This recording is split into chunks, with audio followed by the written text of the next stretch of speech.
We have Wanlin Li from the, I'm sorry, Christelle, Centre de Recherche Mathématique from Montreal. Wanlin received her BS in Nanjing University in China and her PhD from the University of Madison, Wisconsin. And after she graduated from Wisconsin, she worked 1.5 years at MIT as a research scientist in the Simons Collaboration Group on Number Theory, Arithmetic Geometry, and Computation. And now she's a postdoctoral fellow at the Centre de Recherche Mathématique in Montreal. And she will join the Department of Mathematics and Statistics at Washington University in St. Louis as an assistant professor this fall. Thank you. Can I share? Okay, thank you. Let me first share my.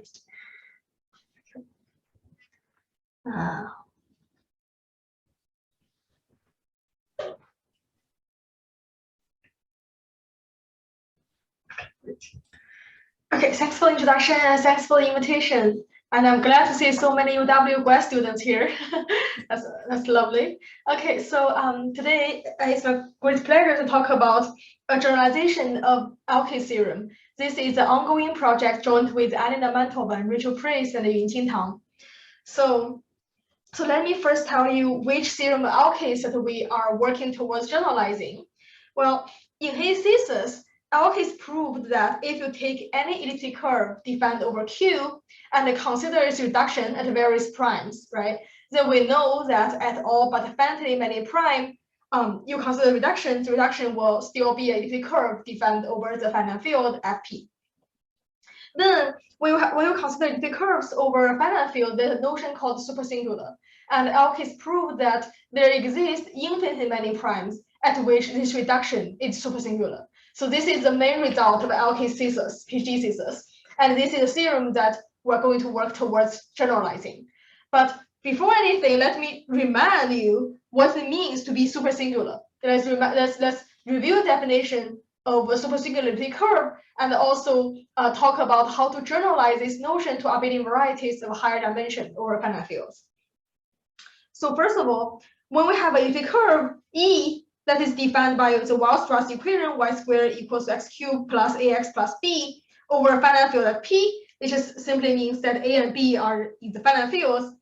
Then we know that there is an important invariant, which is a characteristic polynomial of Frobenius acting on the L-dictated module of the elliptic curve, which is just the inverse limit of the torsion, L torsion subgroup of the elliptic curve. Then this is a polynomial of degree 2, it's quadratic. It's given by, and it's with integral coefficients. So this is in Z, and T. And it is monic, and the constant term is simply P. And then A is so-called the trace of the Frobenius. And in this case, the elliptic curve E is called supersingular if and only if A is 0. This is for the elliptic curve defined over a prime field, right? And equivalently, this is telling you that A is 0 if and only if when the two roots of this polynomial alpha 1, alpha 2, which are also the eigenvalue of the Frobenius operator, it has exactly p-adic evaluation half. Okay. And in general, if we have an elliptic curve defined over a finite field, we say that it is supersingular if and only if these two roots, the Frobenius eigenvalues have q-adic evaluation half. Okay. And then if you consider isomorphism classes, the curves defined over P bar, there are finitely many supersingular ones. So in some sense, you can think it as supersingular as a phenomenon is in some sense rare, because if you consider the J line, which is a moduli space of the curves over Fp bar, right? Each single point on this J line corresponding to isomorphism class of the curve or Fp bar, and there are infinitely many, of course, and then there are only finitely many which are corresponding to supersingular J invariants. So the ordinary locus is open and dense, and the supersingular locus is 0-dimensional, it's finitely many points, right? Some things is rare. Okay, so this is a quick review of supersingularity curves or finite fields, and this notion can be generalized to abelian varieties over a higher dimension by introducing the notion of so-called Newton polygon. So in general, given an abelian variety defined over a finite field, then we can also consider the characteristic polynomial for Frobenius acting on its L-adic Tate module. Then again, we get a monic polynomial of degree 2g, where g is the dimension of W. Is there a question?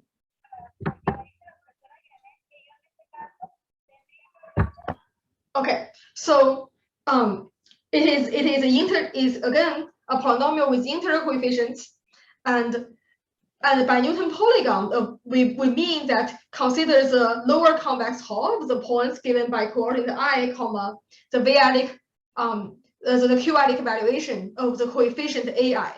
Okay, so let me remind you, like in algebraic number theory, one thing we learned is when you have a polynomial and you want to start its p-adic evaluation with roots, right? Then you draw this Newton polygon, and we're doing the same thing. It's just we're considering the Newton polygon in that sense, where the valuation is taken as q-adic instead of p-adic, because we want this to be a geometric invariant. In the sense that if I base change my abelian variety to a larger field, the Newton polygon is not going to change, because it's just I'm changing this q. And then you can encode information in polygon by its slopes, and the slopes exactly are the q-adic evaluations of the Frobenius eigenvalues, just the same as the elliptic curve case. It just now you have 2g many slopes, you have 2g many roots, right? Okay. So and then what I'm telling you is that the Newton polygon tell apart supersingular versus ordinary. And for an example, let's look at the curve. Let me give you two different curves defined over F5. The first one is defined as y squared equals to x cubed plus x plus 1. Then if you consider the characteristic polynomial, you get Frobenius, you get is t squared plus 3t plus 5. So if I try to draw the Newton polygon, then what happens is that, okay, so I know that my leading coefficient is always 1, right? So which means that if I consider q-adic valuation of a0, this is always 0, right? It's always here, so my first point. And now my linear coefficient is 3, which is not divisible by 5. So again, v5 of 3, right, is again 0. So this gives me a second point. And now my constant term a to g is always equals to q to the g, right? So this means that when I consider the q-adic evaluation, I always get g.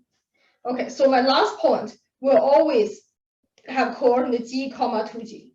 Sorry, 2g comma g.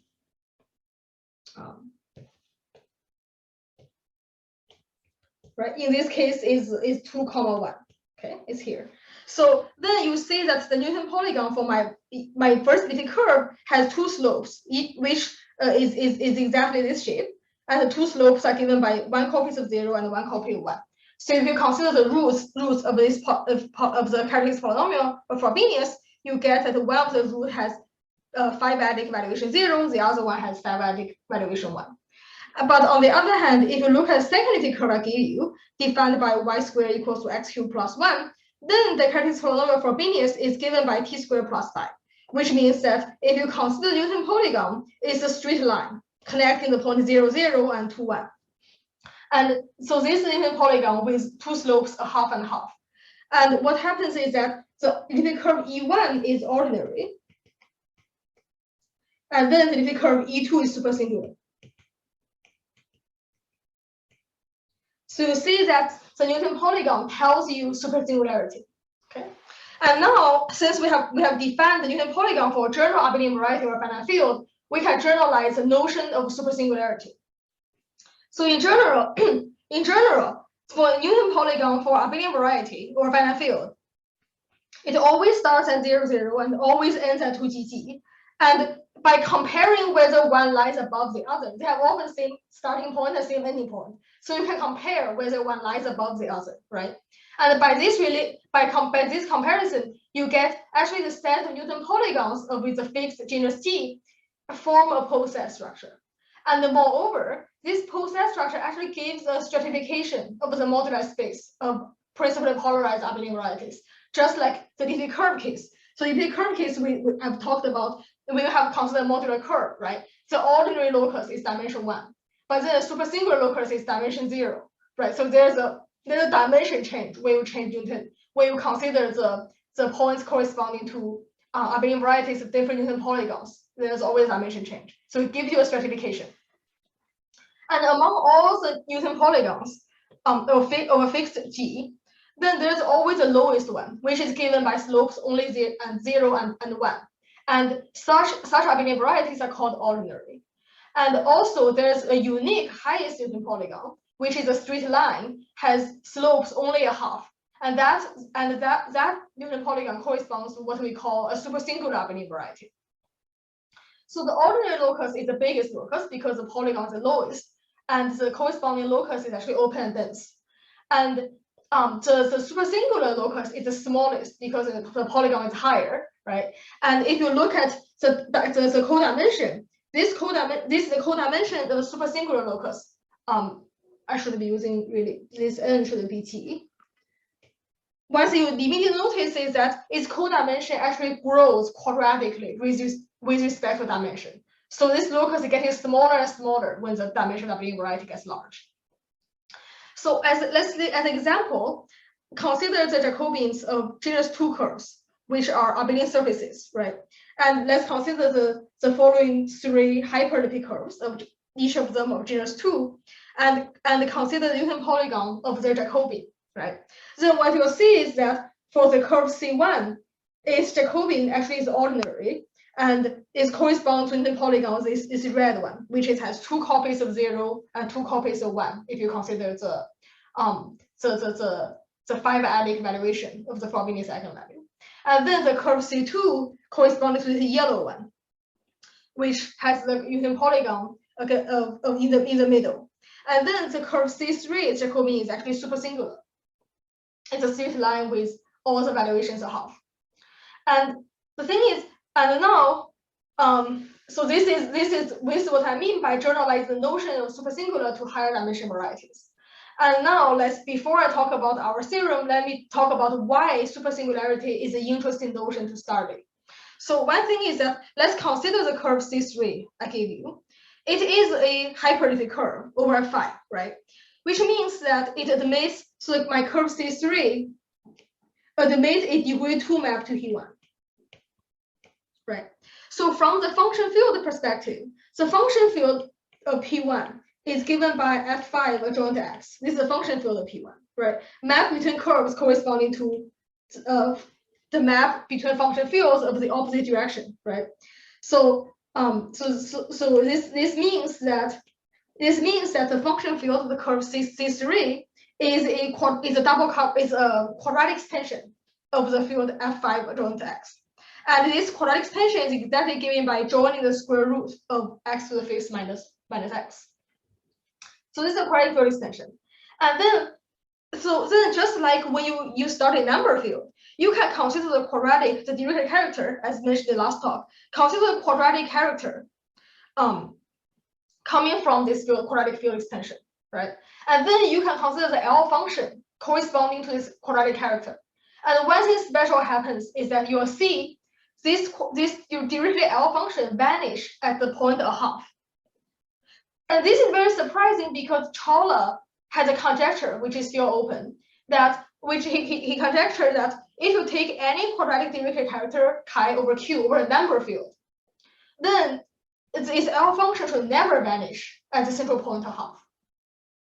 But now what we've shown is that instead, if you don't consider number field q, if you consider function field, then such derivative characters like that violates this conjecture of Chawla's does exist. And moreover, and that example comes from supersingular curves, and it's always the case. So the point is, then not only such examples exist, you can even construct infinitely many using this starting supersingular curve of genus 2. And this is part of my thesis, where I give a lower bound on the counting of such characters whose L over function field, whose L function vanish at the central point s equals to half. So this is one reason supersingularity is very interesting phenomenon. And also, but on the other hand, as I already talked, that if you consider the moduli space and consider the moduli points corresponding to supersingular abelian varieties, the locus is very small. So you should expect that you should expect actually, like if you are trying to do a statistics, there should be very few points corresponding to supersingular things, which means that one thing is that if you consider all quadratic characters or function field, so once that satisfy, it has a 0 and half, which should correspond to curve with non-ordinary Jacobians, should be rare because from a modular perspective, geometrically speaking, right, this locus is a positive codimension if you consider. So this should be zero density. Which means that one should conjecture that for fixed Q, if you consider density, should get 0. But currently, we are not able to prove that yet. But joined with Jordan Annenberg and Mark Schusterman, what we were able to show is that we were able to give the upper bound on the density, which is as you can see that this upper bound gets better when your finite field Q gets large, right? And when Q goes to infinity, this upper bound is actually 0. But for fixed Q, unfortunately, we haven't been able to to get 0 yet. So let me just spend 1 minute to say the idea of this proof. The idea is that the number of these genus G hypertrophy curves corresponding to quadratic characters with this property is bounded by the number of FQ points of some twisted Hurwitz space. And then when you want to bound the number of FQ points on a scheme, one thing you do is we use the Guattoni-Lashes trace formula, which means that all you need to bound is the alternating sum of the trace of the Frobenius action on the cohomology, right? And the Wei conjecture tells us a bound on the eigenvalues, which so that all you need to bound is actually the dimension of the cohomology of the space. And we use the work of Ellenberg and McIntosh Westerland on the work that they did for working towards the coherent heuristic or function fields. There, they already gave a bound on the dimension of the cohomology of the Hurwitz space that we were working on. So with this result, we were able to give this upper bound.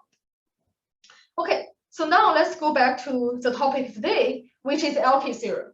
So we have talked about the notion of supersingularity, and we've also mentioned that in some sense, supersingularity is a rare phenomena.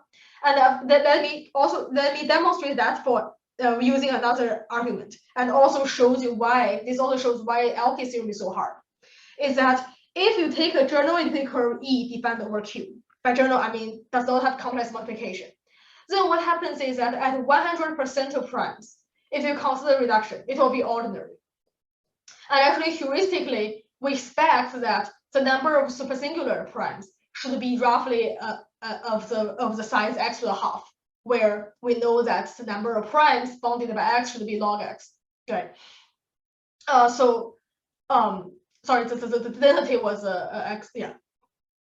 So this means that, and this is hard because very often in number theory, when we prove a set of primes being infinite, we often use some sort of Chebyshev density type of result, which essentially tells you that prime satisfying a certain kind of congruence condition works, right? And such a Chebyshev density type of theorem always give you a positive density set of primes, right? So very often we prove infinitely many primes by showing positive density. And here, what Elkies did is that he actually proved a zero density set of primes being infinite, and that is in general very difficult. So that's one big reason why Elkies theorem was very impressive.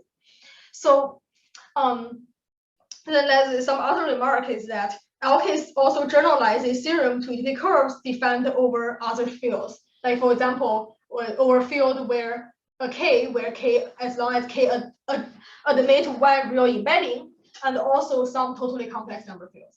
But this unfortunately have not been generalized to all infinite curves. Okay, so then another remark is that because Elkies' result is so impressive, after his result came out, many people try to generalize his work to other abelian varieties.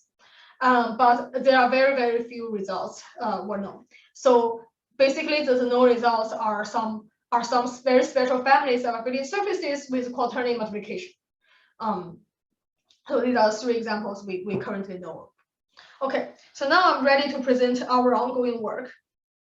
So now what we consider is that we consider a family of smooth projective curves defined by defining equation y to the fixed equals to x times x minus 1 times x minus t. So this is a family of general spore curves. Okay. And if a curve, let's take any curve in this family, okay, that satisfies some conditions. So the first condition is, so by giving a curve in this family, that means that specify a value for t, right? And first of all, I ask this so-called generalized J invariant, which is a rational function in t, to be its value to be in Q, and also is between 0 and 27/4. This is the interval. Okay. That's the first condition I ask my curve to satisfy. The second condition is I ask the reduction in my curve at 5 is singular. I ask it to have bed reduction at 5. So what does that mean? Well, this is a family of general spore curves. Most of the fibers, of course, are smooth. And then the singular fiber, there is a singular fiber, which looks like this. Is 2 copies of a genus 2 curve. So the singular fiber in this family looks at 2 copies of a genus 2 curve intersecting at a node. Okay. And I ask my curve C when I reduce mod 5, looks like this, looks like a singular curve. Okay. If I take a curve C in this family, satisfying these 2 conditions, then we were able to show that there exists infinitely many primes at which its reduction Jacobian lies in the quote-unquote supersingular locus. Okay, so this is the generalization of Elkies theorem to this family of curves. And that makes so the quote-unquote supersingular means that, well, if I give you the specific Euclidean polygon, it means that if a prime P is 1 mod 5, then the reduction of then the quote-unquote supersingular locus means the locus with this given Euclidean polygon. And when P is 2 or 3 or 4 mod 5, then the quote-unquote supersingular actually is supersingular, is a slope 1/2. And I'll explain more of why we define this notion, this quotation mark supersingular, and I tell you that that is the correct notion to use. Okay, so, and also I will explain to you what this theorem is saying. Like I will explain to you what is this function, what do these conditions mean, and like these 3 conditions. And I'll explain this theorem before I prove it. But before I explain this theorem, let me first give some remarks. So first of all, why I'm saying that our result is the correct analog of Elkies? Well, one reason is that currently ongoing in a different side project with Kantarov, Mantovan, Price, and Tang, we're going to prove that for 100% rational primes, the reduction of a curve in a family is not in this quote-unquote supersingular locus. So this shows you that just like Elkies, we are also proving a 0 density set of primes being infinite. So in that sense, it is the correct analog. And the second remark is that we are working towards extending this theorem to, or we can extend this theorem to this instead of asking the evaluation of this J rational function to be in Q, instead to be in Q to the square root of 5. But I want to make this remark because to us, the field Q to the square root of 5 is basically the analog of the field Q in Elkies work. So our extending this to this field is different from Elkies extended his work to unique curve over other number of fields. And to do that is like future work. Okay, and the last remark is that we're currently working on extending the theorem to more curves in this family, like it loosens the restrictions I have on the set of curves. And also we are working towards we are also trying to prove similar results for curves in some other very special families. Okay. So now let me explain to you this theorem. Let me explain to you what is this in Q condition and in this interval condition, and why do I need the reduction of C at 5 to be singular. Okay. So first of all, let's talk about this family of curves. Okay. So given a curve, let's try to parameterize let's consider the moduli space of this family of curves, right? So first of all, we already have a very natural parameterization, namely t, right? If I give you a value for t that corresponds to a curve in this family, right? So we already have a nice parameterization in some sense. But on the other hand, this t, what does this look like? Well, when you see this defining equation, right, it might remind you of the Legendre family of the curves, which is given by y squared equals to x times x minus 1 times x minus lambda, right? It's very similar to the Legendre family. So exactly, so the parameter t is very similar to the lambda invariant for a elliptic curve, right? So we know that if you have isomorphism class elliptic curve, if you have one J invariant, then correspondingly there are 6 different values for lambda, right? And it's just similar here. If we and which means that lambda is not in one-to-one correspondence to the isomorphism class of elliptic curves, right? It's like when you specify lambda, you specify the actual level structure actually. Yeah, just so we have the same story here. So so if I want to actually have a one-to-one correspondence to the isomorphism class of a curve in my family, instead of specifying a t, I need to specify a value of this generalized J invariant, which is the value of this of this rational function in terms of t. And if you look at the expression of lambda versus j, you will see that that's the same exact formula, because again it's the same thing that you are specifying. It's like it's you have six corresponding t's corresponding to the automorphism on P1 that gives you this expression. Anyway, so okay, so the idea is that this generalized J invariant is one-to-one correspondence to isomorphism class of curve in this family. Okay, so this means that I can use it as a parameter for the coarse moduli space in my family. And that means that my coarse moduli space, is just like modular curve, is also P1. And it's a P1 over Q actually. And then, so in the theorem, right, the first condition I asked was I asked the valuation of this generalized J invariant to be in Q, right? So this means that I asked the field moduli for my curve is in Q. So it's very similar to Elkies' original result where he proved taking any curve defined over Q, I proved the following, right? So I'm also specifying in some sense the defining field of my curve. Okay. So this is what the J of T in Q gives us. Okay, so next condition is I asked J of T to be in the interval 0 and 27 over 4. Let me explain what that is. Okay, again, let's think about the parameterization of this family. So we talked that the coarse moduli space of my family is P1 over Q. But now let me think about over C, what my moduli space looks like. Okay, so to do that, before doing that, let's first consider why I picked this family. What's special about this family of curves? Well, if I consider over the field Q adjoins theta 5, where theta 5 is the fifth unity, a curve in this family admits a automorphism, right? Namely, by mapping a point xy on my curve to the point x comma theta 5 times y. It's like the hyper-evolution, right? It's like the evolution with the curve, where you map xy to x comma minus y, right? But now instead of minus, I can actually act by a fifth unity. So this means that this means that Q adjoins theta 5 can be embedded as so this means that Jacobian of my curve actually admits Q adjoins theta 5 as an endomorphism. Okay, by extending this action to the Jacobian.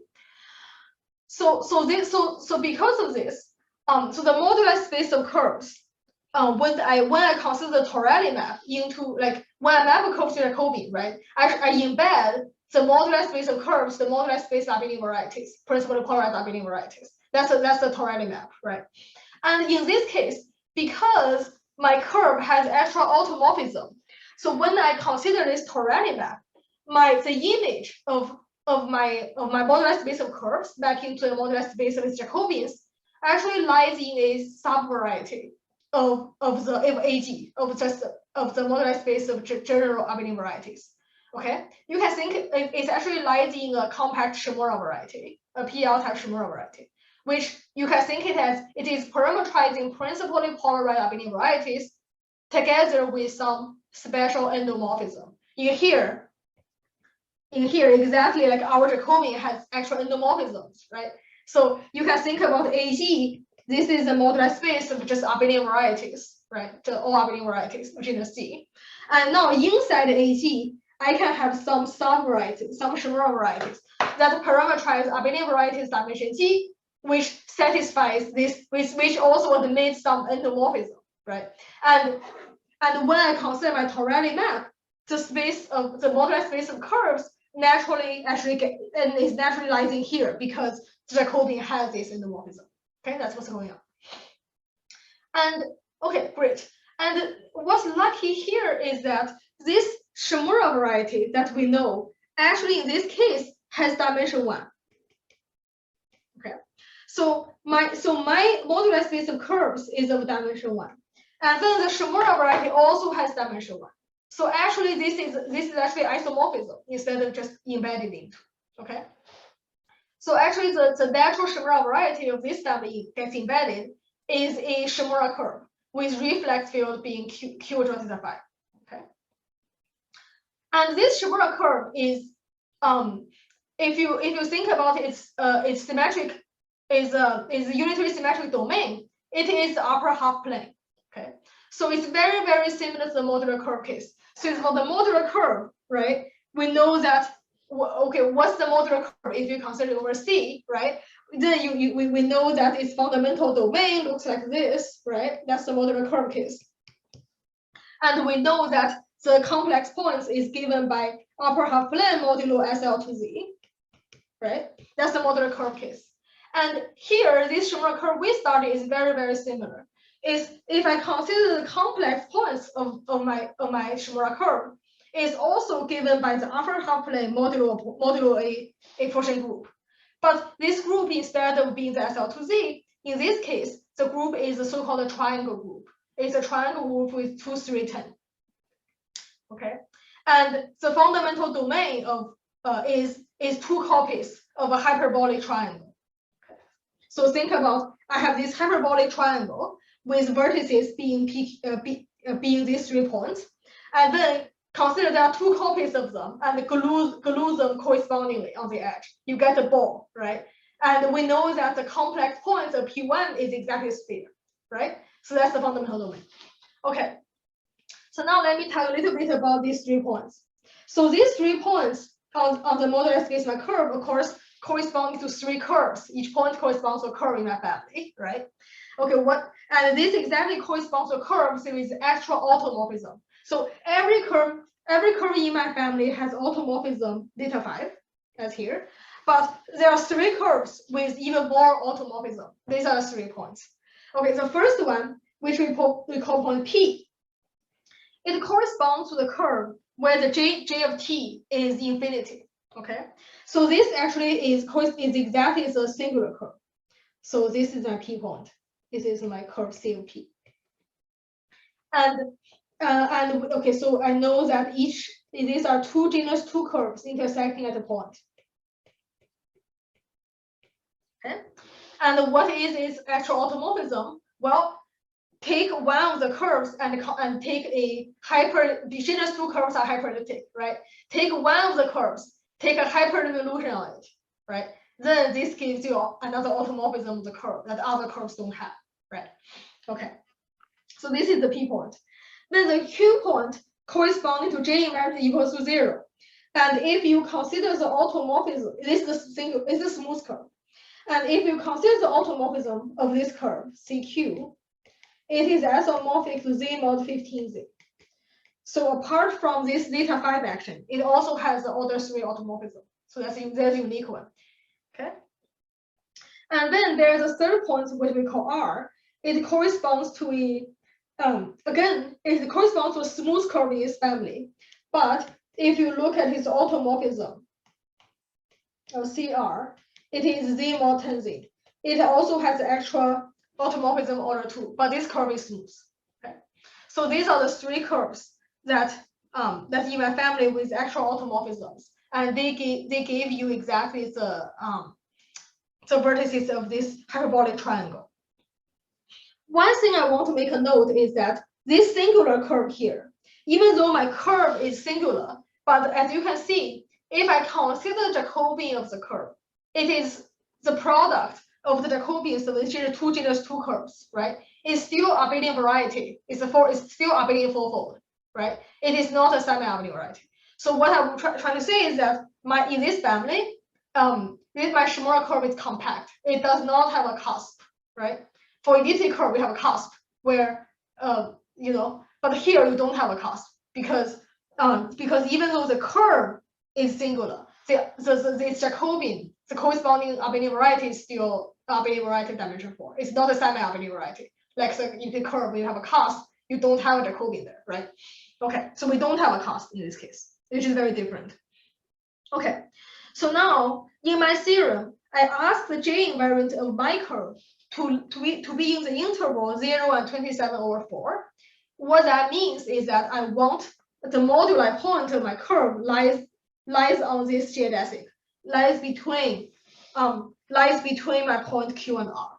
Okay, and these three geodesics, I should say that exactly are the real points of my moduli, of my family of curves. Okay. Okay, great. So this is what I mean. This is what I mean by this random interval 0, 27/4 comes from. Is because I want my curve to lie in here. Okay. And I'll explain later why we need that. Okay, so that's the second thing. And the third thing is, now let's talk about the Newton strata of my family. If you take any prime p that is not 5, and you consider this Shimura curve, it has Gauss reduction at p. And we know that we know the Newton strata of Shimura varieties by the work of Vienna and Wedholm. And my Shimura curve has exactly 2 Newton loci. So it's one called mu ordinary and one called basic. And the mu ordinary locus is open and dense, and the quote-unquote supersingular locus is 0-dimensional, consisting of many points. Again, just like the modular curve case. So this is my modular space of S. Now I reduce it over P, consider it over P bar, right? Then it always consists of 2 locus. One of them is mu ordinary, which is open dense, and the other ones, there are many points. So this is a supersingular locus, so quote-unquote supersingular. And the point is, when you reduce modulo different P, these 2 different locuses correspond to different Newton polygons. There are always 2 locus for each fixed P, but they will correspond to different Newton polygon, which is different from the curve. Elliptic curve, because it's 1-dimensional, there are only 2 possible Newton polygons, right? The 0, 1, and the half, right? It doesn't matter which P it is. It's always either 0, 1, or half. But here, when you choose a different P, there are still 2 possible Newton polygons you get, but which 2 depends on the congruence of P modulo 5. Okay. But then, this is what happens when P is not equal to 5. But when P does equal to 5, it's different. It has this Shimura curve has bad reduction there. And then what happens is there's only 1 Newton locus, and it is supersingular. So this means that you take a curve in your family, modulo 5. Okay, if it's a Gauss reduction at 5, it has to be supersingular. There's no other Newton strata at 5. Okay, and the reason is because this Shimura curve has bad reduction at 5. Okay, so this is my description of my family and Newton strata. Now let's talk about ideal proof. So I'm going to give you a strategy in a very, very general level, to the extent that I have already thrown out all the math, like all the details. And when you generalize to this level, our proof is has the same strategy as Elkies. Okay, so here's how I think about it. Imagine like you have an ocean full of primes, and now you are trying to fish out some prime satisfying a certain property. What you do is you want to build some fishing nets, okay? And each fishing net will catch you some prime, okay? And now I just want to make sure that I can catch infinitely many prime of a specific type, okay? That's what we want to do. So the goal is, okay, I want to catch some primes P, which satisfies a specific condition. Well, the condition is that the curve C I have, when it mod P, it lies in the supersingular locus. Okay, great. Okay, so here's our strategy. Let's build us lots of fishing nets. And by fishing net, I mean curves in my family. Some specific curves in my family. Okay. and such that each fishing net will catch me some primes. And which primes will it catch me? Well, for my fishing net Ci, the set of primes that will catch is the exact set of primes where my curve C I care about is when I modulo this prime P, it is isomorphic to my curve Ci. Okay. So given a fishing net Ci, Ti is a set of primes it will catch for me. Okay. And I have infinitely many Ci's. And now I want to catch which each one of them will catch me some prime, right? Okay, and now what I want this set of primes I caught that are infinitely many satisfying this condition. Okay, great. To do that, that means when I build my fishing net Ci, I need the following conditions. The first condition, I ask that in each set Ti, I can get at least one of the desired type. Okay, otherwise, like this fishing net is not doing me anything. Okay, for each fishing net, I need to make sure that it will catch me at least one prime of the desired type, right? And now I have infinitely many fishing nets. Then, in order to catch me infinitely many primes, I just need to make sure that they are not catching me the same prime again and again, right? Okay, the second condition is that if a prime P is caught by more than one fishing net, okay, then I need this P to not be of the desired type. So this means that each fishing net will catch me at least one of the desired type, and each prime of desired type can only be caught once. Then I'm done, right? Then of course I'm catching infinitely many. But there is one issue, is that this condition only works for P not equal to 5. The reason is, what is my desired type? Is when I reduce mod P is supersingular. But I just told you that any curve mod 5 will be supersingular. So this condition will be impossible if the prime I caught is 5, right?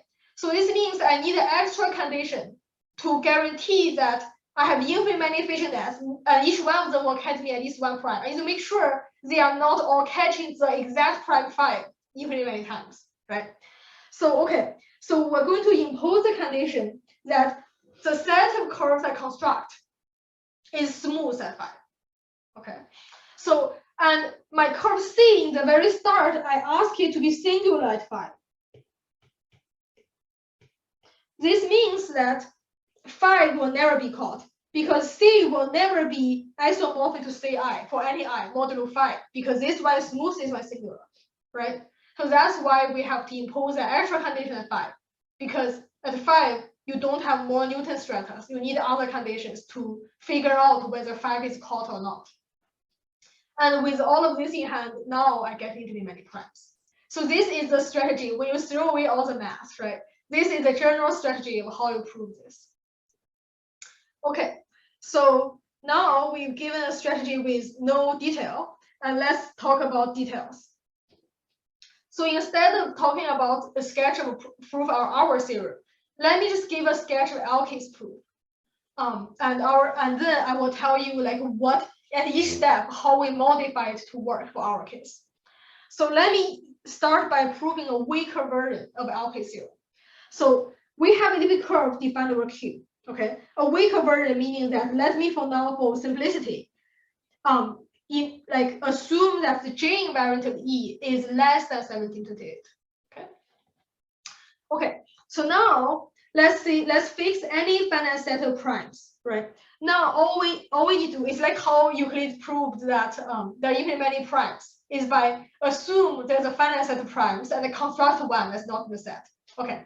So now let's assume that S is a set of primes, all the primes that E has supersingular reduction at. Now all we need to do is to construct one that is outside of this finite set. Okay, so how do we do that? So this means that I need to catch one more prime, which means I just need to construct one fishing net that catch me one more prime. Okay. Okay. So what is the fishing net I'm going to build? Well, I'm going to build another elliptic curve, just like I just need to build another Ci, right? In this case, it's an elliptic curve. And I'm going to build one with complex multiplication. The reason is the following. The reason is if I want to guarantee that each feature net will catch me a supersingular prime, I'd better know that where my Ci. So I need to guarantee that inside this set, I have at least one supersingular prime, right? And to do that, I'd better know where my Ci has supersingular reduction, right? And if this Ci has complex multiplication, then we know exactly where it has supersingular reduction. So for this curve, if I consider, so this is Q, consider the imaginary quadratic expansion Q adjoint square root minus D. Okay, and then consider any prime P of Q that does not split in this extension. It can either be inert or ramified. Then any unit curve with Cm by the ring of integers of Q adjoint square root minus D has supersingular reduction at this prime P, as long as P does not split. Okay, so for Cm unit curve, we know exactly where it has supersingular reduction. Okay, so this will be the feature net I'm going to build. Okay, so now we need to start it. So this is building my Ci, right? And now the next step is I want to know which prime does the catch. Now I'm going to start the set Ti I'm going to get. Okay, so now consider a polynomial. So actually, sorry, let me say one thing, which is I'm not constructing one Ci. I'm really constructing a set of Ci's. Because if I give you an imaginary quadratic field, there is not a unique elliptic curve with Cm by that. There will be a finite set of elliptic curves having Cm by O of Q adjoint square root of D minus D, right? Okay, so which means I'm actually using this whole set of elliptic curve as my feature net and intersect with my original elliptic curve. Okay. So now let me think about which ones will intersect. Well, now let me define a polynomial PD of x, which is monic, such that all of its roots are exactly the set of CMJ invariants for this fixed square root minus D, the fixed D. Okay, so this means that if I evaluate this polynomial as the J invariant of my elliptic curve E I start with, if I have a prime P that divides this value, then this means that PD of JE, right, is 0 mod P, which means that JE is equals to some JI mod P for some I, right? Which means that these two are isomorphic modulo P for some CM EI, right? This tells you that the set of primes I'm catching using this set of EIs, right? Okay, so now all I want is I need to know that one prime satisfying this is a supersingular prime, meaning that I just need one P that does not split. Okay, then how do I know that I have a prime P that does not split? Well, we can use the Legendre symbol, right? Okay, now all I need to do is to consider the Legendre symbol, PD of JE, as D. In some sense, I want it to be not equal to 1, right? Because that means at least one prime that is at least one of the prime factors of it does not split, right? Okay, so to start this, there are two steps. The first step is to show that this number times JE minus 1728 is a square mod D. So the Legendre symbol of this product is 1 in some sense because it's square, right? And another thing you show is that this polynomial has a unique real root, and moreover, this number is negative. Then what happens is that because D is 3 mod 4, minus 1D is minus 1. So this means that there exists a positive prime factor of this number, which such that when you evaluate the Legendre symbol, it is not 1. So this means that you get a P, which is a factor which divides PD of JE does not split in this quadratic extension, which will be a supersingular prime for E. And so then the last step is that the last thing is I need to guarantee that the P I found is not already in the set of primes I know about, right? And to do that is a Chebyshev density argument. Is that in this very start, I could choose my D so that all the primes I already have already split in this little extension. So then if I construct the actual one that's not split, it can't be in the set I already have. So this is a Chebyshev density statement. And that is a sketch of Elkies proof. Okay, so then the last minute, I'll just say that for our work, at every single step, we need to generalize, like we need to modify Elkies work and to use new tools to be able to achieve all the things that Elkies did. Yeah, that's all. Thank you.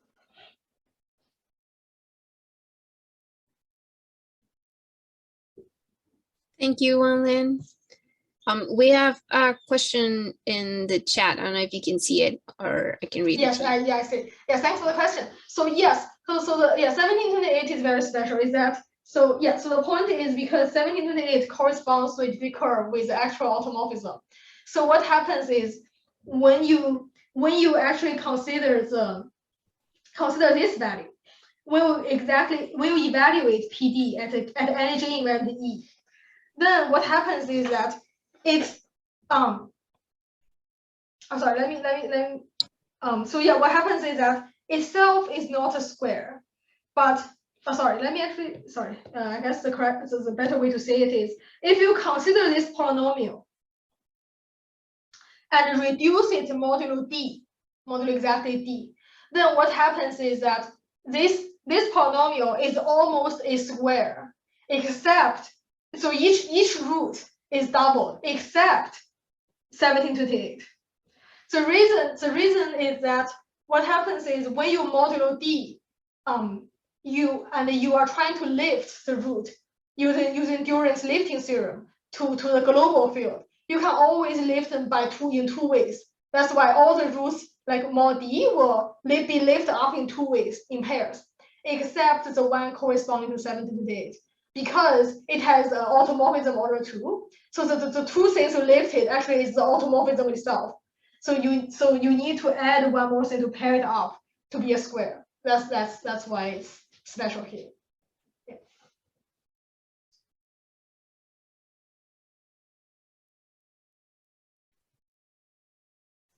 Thank you, and thank you for your question. I don't know if there are any other questions or comments.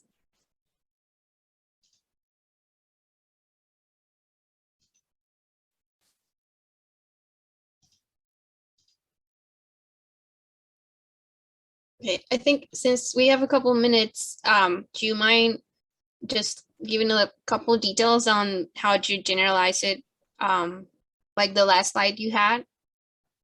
Oh, so Elkies proof. Yes. Yeah. So the point is, yeah. So in Elkies' work, one thing that helped him a lot is the fact that we have a very good understanding on modular curves, from the work of Gross-Daguerre, for example, or singular moduli.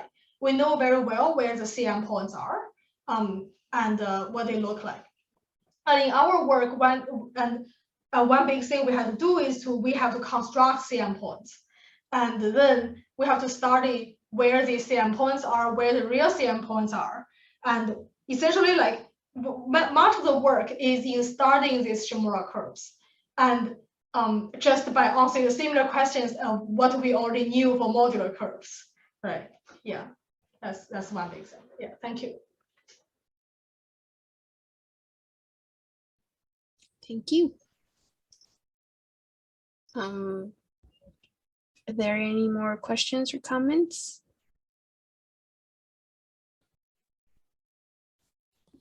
Yeah, I have a question, Catalina. Hi, can you hear me?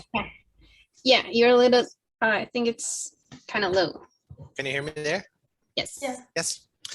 Thank you, Wanlin, for your talk. I just had a question. I mean, I I'm not an expert in this area, but I think it was very interesting to me. The curves that that you use in your work that you said are similar to the elliptic curves in Legendre form.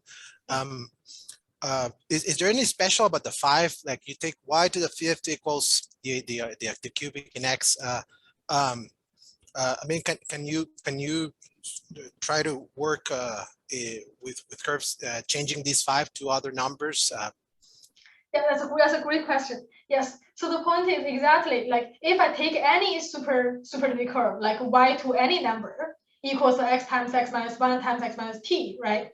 Then like the automorphism I gave you, where map the point xy to x comma zeta n y will still be there, right? So this tells you that the moduli, this family of curves, this moduli again can be embedded into a Shimura variety, right? Because it's a Jacobian of such curves always have extra endomorphism, right? But the thing what we have here that's very lucky is the fact that the Shimura variety on the right hand side was a Shimura curve. It was one dimensional, and Ben Moonen in his work he showed that there are only 14 families of cyclic curves of this form, which satisfy this condition. And these are the ones that as I mentioned that we are working on generalizing to. Like for example, 7 works, but like when you go to other number, like go to 11 doesn't work, and it's not the case anymore. And for those, I think there definitely like more like new ideas are needed. Yeah. I see. Thank you. Well, thanks again, Wanlin.